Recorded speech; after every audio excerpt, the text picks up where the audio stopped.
The Second Coming of Christ Part 11 Knowledge of India. Greetings, our dear children. Their long journey had finally come to an end. Yeshua and Mary Magdalene had reached India. They spent several unforgettable days on the shores of the ocean, enjoying the beauty and peace after a difficult journey. Then they went to a special place, where, according to the essence, the great initiates lived, at the foot of Mount Kailash in Tibet. A long journey through India awaited them, and they decided to do it on foot, because they wanted to know the ancient Indian culture, see with their own eyes the great miracles performed by the yogis. Feel the atmosphere of this great country and its special energy. They only knew the general purpose of their journey. For everything else they trusted the Creator. Yeshua and Maria went slowly, stopping in the places they liked, learning the language, because they realized that otherwise they would not be able to learn all the knowledge they needed.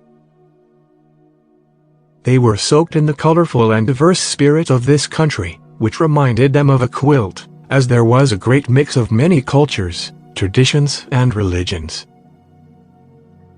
But without a doubt, his greatest pride was the culture of yoga. This ancient teaching helped people to open their internal capacities and to feel superhuman and divine beings. The more Yeshua and Mary Magdalene became familiar with this culture,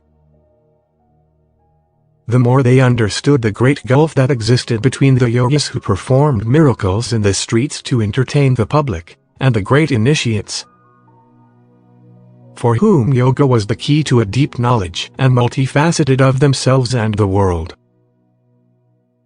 Before they had met those people who never showed their knowledge, nor did they demonstrate their paranormal abilities, which they undoubtedly possessed. It seemed that they lived in another dimension, in a parallel world with a different time frame, with different physical laws. It seemed that these people could change the space around them by expanding their energy fields to enormous sizes. Yeshua recognized the energy of these energy fields, because they were the same ones that filled the space in the Essen community. Both groups generated the energy of love. The Essence created it through meditations. They called its energy from space, while the yogis generated and concentrated it through their subtle bodies.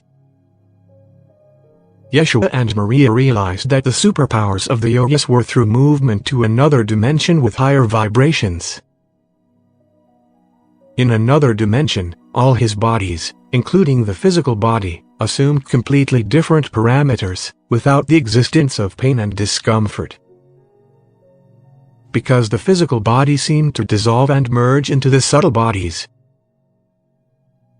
Successful yogis, after long training, could enter this state for only a few moments, while initiated yogis could stay there for years. At that time, the school of yogis already existed, and Maria and Yeshua visited various classes in these centers to learn the basic concepts of yoga and to feel the energy. It was a very interesting and exciting experience, but they understood that they had made a very difficult journey, not precisely because of that, since the reason was different. They had to reach the great initiates and acquire from them a deep and true knowledge, which they had accumulated over the centuries, and which had remained hidden in this mysterious place in the mountains of Tibet. The Second Coming of Christ Part 12 Journey to Tibet. Let's continue our story about Yeshua and Mary Magdalene's journey to India. They had been there for a year. At that time, Maria was expecting a child and it had become difficult for them to travel, so they decided to stay in a small town in northwestern India, which was not far from their destination. The Creator helped them once again, sending them good people and providing shelter for them. They were left with a rather rich, nice and kind family, who were also very dedicated Buddhists. Yeshua had a pair of big hands that served him well. He started doing restoration work around the house, and at the same time he took care of his garden. The family had several children, so the hostess treated Maria, who was about to give birth, with great affection and tenderness. When Maria's contractions began, the hostess invited the midwife who had helped her give birth to her own children. Everything went well and Maria gave birth to a beautiful and healthy boy. The happy parents couldn't take their eyes off their little miracle and devoted every spare minute to it. But Yeshua knew that he could not allow himself to enjoy the happiness of his family for long, since in the first place he had to fulfill his mission, the reason why he embarked on this long journey. No matter how difficult it was to part with Maria and the baby, she had to continue the journey on her own, leaving her family for a time in the care of her protectors, who came to love Maria and her son with all their hearts. Maria was happy to help them with the housework and taking care of the children. His cheerful character, his wisdom and his tact, infused love and kindness into the family environment, and for that, the hosts were very grateful. Everything happened so naturally and harmoniously that Yeshua and Mary had no doubt that once again the higher powers would take them under their protection. That is why Yeshua was able to say goodbye to his loved ones with peace in his heart, and he embarked alone on his journey. He knew that the mountains of Tibet were a very harsh area, and he was happy to have left his family in a nice and warm home with good and kind people. This time, he didn't stop on the way, but headed straight for his destination. Tibet was a beautiful place, with clean and transparent air and unusual silence. It was a true home of the gods, but where could the great initiates be that the essence told him about? He had to find them no matter what, so he began by taking refuge in a small town at the foot of the mountain, where little by little he got to know its inhabitants. They were very different from ordinary Indians and spoke a language he did not know, but luckily they understood it. He soon found a guide who offered to show him where Kailash Mountain was, the ultimate goal of his journey. After loading the mule with provisions of food and warm clothing, they began their journey. The Second Coming of Christ Part 13, Mount Kailash. In our history we have reached the most important period in Yeshua's life, when he was allowed to touch the main source of all being. The Great Agartha was the main deposit in the history of the earth, and Mount Kailash was the entrance to Agartha. But let's start in order. The journey to the foot of the mountain took him a few days, but as soon as he appeared in the distance, a strange sensation that he had never felt before gripped him. It was difficult for him to describe it in words. It seemed to him that he was moving in a different world, in which all the familiar feelings and emotions, and even the bodily senses changed. It seemed to Yeshua that he was getting huge, filling the whole earth, and at the same time he felt like a small speck of dust in the universe. He did not feel cold, hungry, or thirsty. He was filled with great joy. It seemed that his body could not tolerate this flow of love that he was in, and that it was gently and carefully carrying him towards this remarkable mountain. But at the same time, something strange was happening with his guide. He writhed in pain and could not take a single step more. He was panicking from fear. And he told him that he would not go any further and hurried back. Yeshua was left alone, but not only did he not feel fear, but on the contrary, he seemed to be flying on his wings towards this amazing mountain that looked like a pyramid.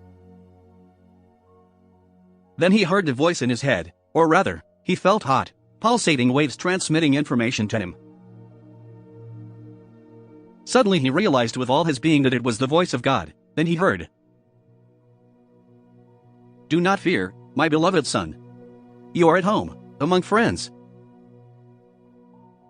You are loved and we are waiting for you in this divine earth called Agartha. Just close your eyes and ask to be taken to the place where the greatest souls that have ever lived on earth will find you. You are one of them. The only difference between you and them is that you are still in your physical body, They have already completed their earthly path and the cycle of incarnations. They have a lot to tell you. You are the first, while still incarnated, to whom I give the opportunity to enter this great country. This will be the beginning of your service and mission, which you have chosen before coming to Earth. You will discover the history of the Earth and the history of your soul. This will allow you to realize who you really are.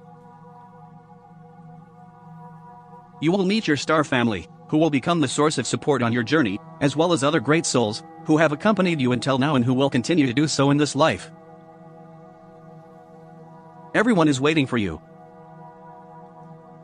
Yeshua closed his eyes and entered a state of meditation, thanked God for his love and trust, and asked to be transferred to Agartha. Immediately, he felt the space around him begin to change. It seemed as if the layers of air were beginning to move, parting an invisible veil, and his body slowly but surely began to infiltrate through the invisible membranes of the air. Suddenly he felt an unusual lightness and complete freedom in his physical envelope, as if his invisible non-physical twin had escaped from him. He opened his eyes and noticed that it was still in his body, but it had become translucent and luminous. He looked around and felt like he was in a fairy tale. The Second Coming of Christ Part 14 Agartha. In the previous part, we told you how Yeshua transformed into Agartha with his whole body. This temple was the main sanctuary of Agartha, where representatives of all civilizations, which once existed on Earth, met to make decisions. Yeshua suddenly felt very small and very lost in the midst of all this greatness and magnificence. The priests, sensing his state of mind, enveloped him in an invisible cloud of love. Then a feeling of bliss came over him again. They then addressed Yeshua with friendly smiles, but like the Father, they did not speak words, but telepathically transmitted their thoughts, with soft and warm pulses. There were 3 priests who represented the 3 great civilizations, Hyperborea, Lemuria, and Atlantis. They said that they were very happy to see Yeshua in their beautiful country and that he should spend enough time there, as the great mission that awaited him on Earth required careful preparation. It was decided that it would be revealed to Yeshua what was not shown to the souls until they were in the subtle planes of existence, during the transition process between reincarnations. This exception was made in an attempt to prevent humanity's final fall into low vibrations, given its critical condition at that time. They explained to Yeshua that he was the greatest soul that had come to Earth, from an 8th dimensional world, and that his soul had consciously assumed the mission of saving humanity. Her soul had fully understood how difficult it would be for her to fulfill this mission, after descending into the world of duality and becoming a man.